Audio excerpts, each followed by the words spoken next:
The deal to reopen the government moves to the House. Airline cancellations ramp up across the country, and an abandoned church in Nashville is becoming a creative space for veterans. I'm Daily Wire Executive Editor John Bickley with Georgia Howe. It's Tuesday, November 11th. Happy Veterans Day. This is Evening Wire. The nation's longest government shutdown may be nearing an end. Daily Wire political reporter Cameron Arcand has the latest. House Republican leaders have told members to prepare for a vote to reopen the government as early as 4 p.m. Wednesday. Speaker Mike Johnson urged lawmakers to return to Washington immediately, warning that flight cancellations across the country could delay travel. The House has not taken a funding vote since September, when it narrowly passed a short-term bill that Democrats in the Senate repeatedly blocked. But over the weekend, 8 Senate Democrats broke ranks and joined Republicans to advance a revised funding measure, signaling that a bipartisan agreement is finally within reach. If the bill passes both chambers, it will head to the president's desk for a signature. Only after the president signs can the government reopen. President Trump has pledged to abide by the Senate deal to end the government shutdown, but he's also expressed distaste for the expiring health care subsidies. Here's the president in the Oval Office yesterday.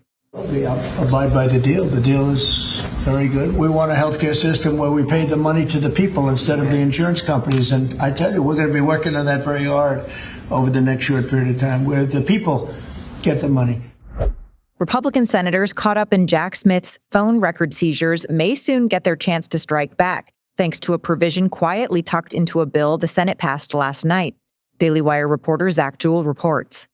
The provision was included in a bill that funded the legislative branch and was part of the package passed by the Senate to end the government shutdown. It would allow senators to sue for damages if the government accessed their records without their knowledge.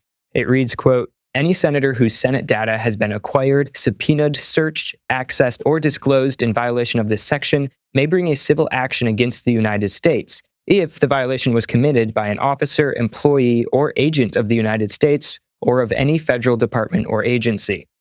The provision applies when their Senate data was obtained or viewed, quote, "pursuant to a search, seizure, or demand for information without notice being provided."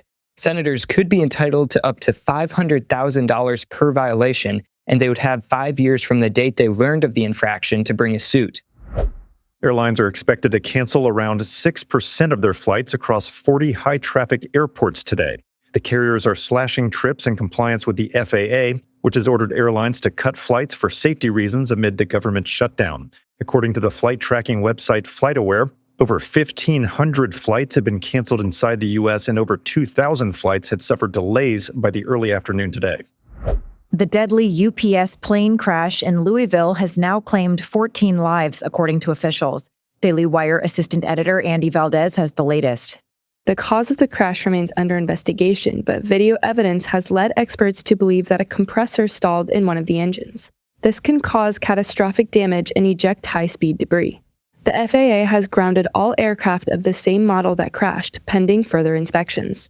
UPS and FedEx, the only major U.S. carriers operating the MD-11 aircraft, have already voluntarily grounded their fleets out of caution. The move could lead to shipping delays as the holidays approach. A bloody brawl erupted at UC Berkeley last night as protesters clashed with police outside a Turning Point USA event.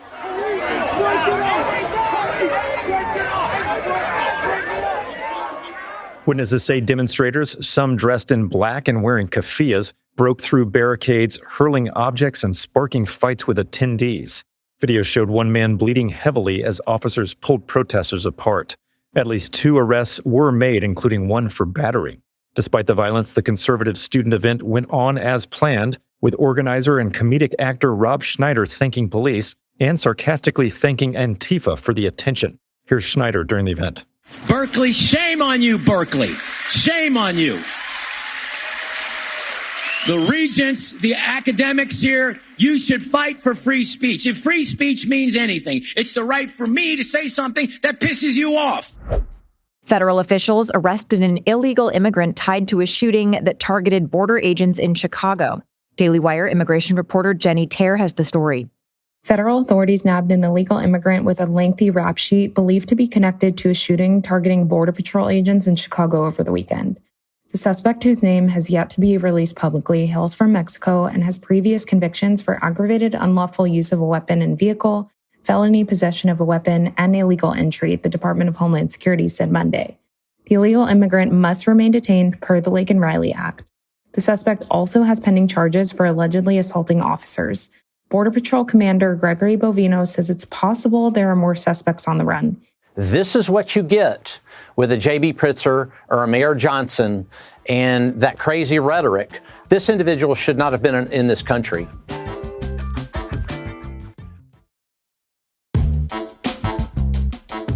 ICE is actively recruiting NYPD officers disgruntled by the election of Democratic Socialist Zoran Mamdani.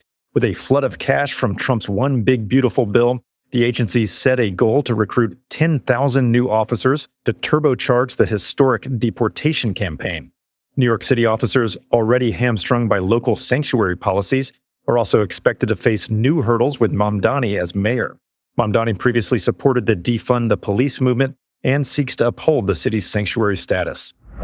Following a meeting at the White House yesterday, Syria has joined the U.S.-led coalition to eliminate ISIS.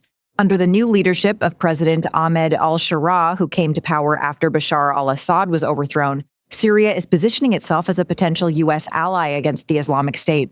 After talks with Trump, al-Shara said his government is committed to supporting operations against the terror group. ISIS gained strength amid years of instability in Syria under Assad. Improved relations between Washington and Damascus could mark a significant step forward in weakening Islamic terror networks across the region. An exploding car in India has left 8 people dead. Daily Wire reporter Tim Pierce has the details. The blast occurred in New Delhi, near the historic Red Fort Monument. While the investigation is ongoing, some officials have suggested it may have been a deliberate suicide bombing. No evidence has yet emerged to confirm a motive, but many in India are blaming Pakistan, which earlier this week accused India for an explosion in Islamabad. Tensions between the two countries are long-standing, with deadly incidents on both sides stretching back decades. Unless evidence points elsewhere, the attack could further raise the temperature between the two nuclear-armed neighbors. China is rolling out a new export control system designed to keep critical materials out of the U.S. military supply chain. Here's Daily Wire senior editor Joel Needler with more. The plan, known as a validated end-user system, would restrict exports of rare earth metals and other key materials to companies with close ties to the U.S. defense sector, potentially hitting aerospace and aviation contractors the hardest. Rare earth exports have already been curtailed amid the ongoing U.S.-China trade dispute. Chinese officials say the new framework is intended to streamline exports to non-military firms while keeping existing limits in place for defense-related buyers. Unless a broader agreement is reached, many contractors may be forced to seek alternative sources for critical components. President Trump visited Arlington National Cemetery today, where he participated in a wreath-laying ceremony at the Tomb of the Unknown Soldier.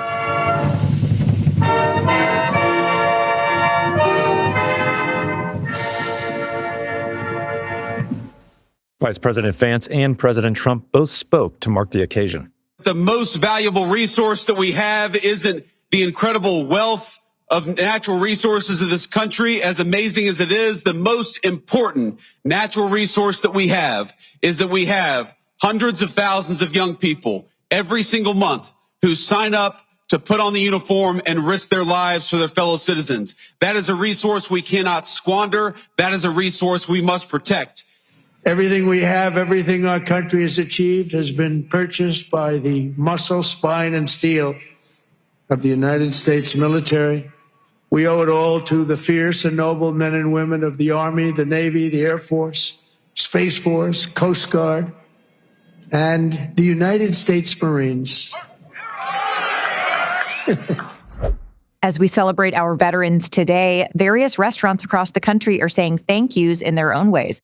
Applebee's, Chili's, and Cracker Barrel are among the chains offering free entrees, while Chipotle and Starbucks are giving veterans buy one, get one, and free coffee offers. Denny's and IHOP are also serving free pancakes, and Outback Steakhouse is offering a full 3-course meal. Golden Corral's annual Military Appreciation Night is also making a return, marking 25 years of serving free dinners to those who've served. And in a final Veterans Day story, movie star Gary Sinise donated $1 million to turn an abandoned church here in Nashville into a creative space for wounded veterans. Daily Wire reporter Lyndon Blake has more. A church on Nashville's west side is set for years with no purpose. Creative Vets, an organization for wounded veterans, saw the church's potential, but the church came with a hefty price tag of $3.35 million. Thankfully, Sinise saw the potential too. The actor donated $1 million to the organization this year to help buy the church for veterans to have a place to go 24 hours a day to immerse themselves in songwriting, music, and other artistic avenues. Sinise told me that the arts are a way to speak to vets who often don't want the help. Here's more from Sinise. Learning guitars, songwriting, arts and crafts, painting, all these kinds of things. These can be very, very healing. I've seen these programs work. I'm very supportive of these programs. I'm a musician myself, and I know what music does for me. There's a great quote that I love by Calvin Coolidge, our 30th president. The nation which forgets its defenders will itself be forgotten. And that makes a lot of sense. Creative Vets Executive Director Richard Casper celebrated Gary's gift, saying that it will go a long way in helping to expand access to life-saving songwriting and visual arts programs for the veterans, and this will help them drive down the wait list of veterans seeking out creative healing through Creative Vets.